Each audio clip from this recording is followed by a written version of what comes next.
Dominant classes. Dear students, आज हम बात करेंगे क्लास 12 के पोयम चैप्टर नंबर 9 की। इस चैप्टर का नाम stopping by woods on a snowy evening है और इसके पोएट रॉबर्ट फ्रॉस्ट हैं। इसके पोएट रॉबर्ट फ्रॉस्ट हैं। तो डियर स्टूडेंट्स, इस चैप्टर को शुरू करने से पहले मैं आप लोगों को अबाउट द पोयम के बारे में थोड़ी सी जानकारी दे देता हूं ताकि आप लोगों को पोयम समझने में कोई परेशानी ना हो। डियर स्टूडेंट्स, यह कविता एक ऐसे व्यक्ति के बारे में है जो अपने घर के रास्ते पर है। जाड़े की शाम है, भीषण बर्फबारी और ठंड है। वह जंगलों के पास से गुजर रहे हैं और सुंदर बर्फ के जंगलों के नजारों को देखकर वह मोहित हो जाते हैं। वह जंगल उस व्यक्ति को हर तरफ से आकर्षित करता है। उन्हें वहां रुकने का लालच है, लेकिन साथ ही उन्हें यह भी याद है कि उन्हें अपने मंजिल तक पहुंचना है। अंत में अपने वादों, कर्तव्यों और जिम्मेदारियों को निभाने के लिए जीवन को मृत्यु की ओर अग्रसर करते हैं। अर्थात अपने वादों, कर्तव्यों तथा जिम्मेदारियों को निभाने के लिए वह वहां से जाना पसंद करते हैं। तो डियर स्टूडेंट्स, आई होप कि आपको एक दो लाइन के माध्यम से अबाउट द पोयम के बारे में समझ गए होंगे। तो चलिए स्टैंजा को पढ़ते हैं और अच्छी तरह से इसको समझते हैं।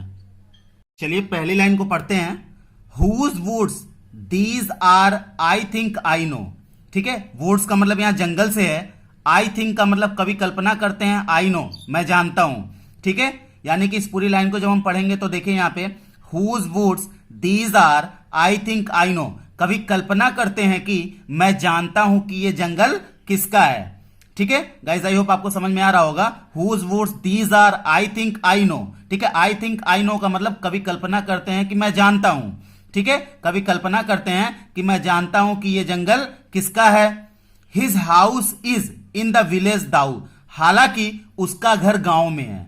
हालांकि उसका घर गांव में है। His house is in the village though, though का मतलब हालांकि उसका घर गांव में है। उसके बाद फिर देखिए यहां पे he will not see me stopping here.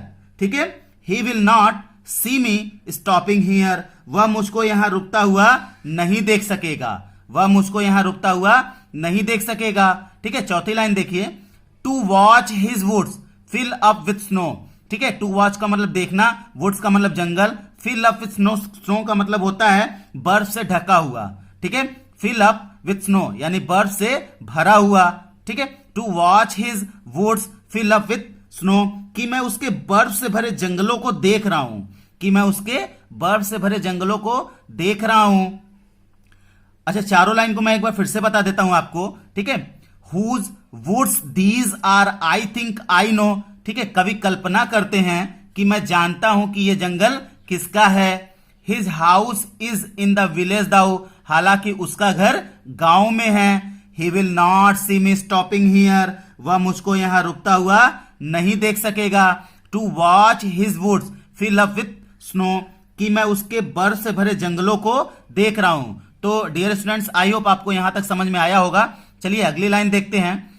My little horse. ठीक है, लिटिल हॉर्स का मतलब छोटा घोड़ा। माई little horse must think it queer, queer का मतलब विचित्र। ठीक है, माई little horse must think it queer, मेरा छोटा घोड़ा ठीक है अवश्य अजीब सोचेगा, या फिर मेरा छोटा घोड़ा ठीक है जरूर विचित्र सोचेगा। टू स्टॉप, टू स्टॉप का मतलब रुकने से है। Without a farm house, farm house का मतलब यहां पे अस्तबल से है। ठीक है, नियर का मतलब पास। To stop without a farm house near, बिना किसी पास में फार्म हाउस के रुकना, या फिर बिना किसी पास में अस्तबल के रुकना, यानी कि मेरा घोड़ा ठीक है जरूर अजीब सोचेगा। इस वाली लाइन में इन दोनों लाइन को मिला के हम एक बार पढ़ लेते हैं। My little horse must think it queer to stop without a farm house near. ठीक है, मेरा छोटा घोड़ा जरूर अजीब सोचेगा बिना किसी पास में अस्तबल के रुकना। उसका फिर अगली लाइन देखिए। Between the woods and frozen lake, between the woods, woods का मतलब जंगल, फ्रोजन, फ्रोजन का मतलब होता है बर्फ से जमा हुआ, बर्फ से जमा हुआ। लेक का मतलब झील। Between the woods and frozen lake, ठीक है, जंगल और जमी हुई झील के बीच में, जंगल और जमी हुई झील के बीच में। The darkest evening of the year, यह साल की सबसे ज्यादा ठंडी शाम है। ठीक है, यह साल की सबसे ज्यादा ठंडी शाम है। He gives his harness, harness का मतलब होता है लगाम। ठीक है, बेल्स का मतलब घंटी, शेक का मतलब हिलाना या झटका देना। ठीक है, he gives his harness bells a shake. ठीक है, यहां पे देखिए, he gives his harness bells a shake, वह अपने लगाम की घंटियों को हिलाता है या फिर वह अपने लगाम की घंटियों को झटका देता है। ठीक है, तो गाइज आई होप आपको यहां तक समझ में आया होगा। ठीक है, अब चलिए अगली लाइन को देखते हैं।